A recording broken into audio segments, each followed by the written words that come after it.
These kids' harvest aprons are so cute and so perfect for Easter egg hunts because the kids can tie them on as an apron, and that elasticized opening means that none of their goods fall out and they can use two hands to scoop in as many eggs as possible. So two pieces of fabric 16 inches wide and 13 inches deep, and then I just cut out 2-inch squares across the bottom, so down the sides and across the bottom, kind of like a boxed bag, and then opened out those corners so I could sew across. And I used a 10-inch piece of elastic. It was about 2 centimeters wide, I think, so just under an inch. First of all, I just secured them into each side seam there, so just gave them a nice sense of security because you've got to really stretch out that elastic when you sew it to the top edge. So securing it first makes that job a lot easier. So, and also I sewed it over the top of the seam allowance. That also gives it some extra strength. And then I just sewed this piece of elastic across the top and stretching it out as far as I could. Obviously the piece of cotton fabric underneath is not being stretched, just the elastic. I'm just using a straight stitch, to be honest, and that worked fine, just on 3mm stitch length.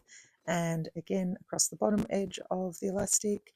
Then I just rolled over, pressed it first, rolled over 2 inches across the top, so an inch and then another inch, and this creates the hem around the top of the pouch section. So I started by sewing around the flat side, so the side that goes against the body first, and then stretched out the elasticized section again. The main thing to know is that when you are doing anything with that elastic section, you've really got to pull it through at the back. If you just try and sew and let the machine pull it, it won't cope. So make sure you're pulling gently through the back as well. So now we've got the little pouch. Then I made some straps. These are 25-inch long pieces of fabric and 2.5 inches wide. I sewed down each, so folded it together, right sides together, folded the edges and sort of down each of the long sides, leaving about a 2 or 3 inch gap, and so I could turn it right sides out like this.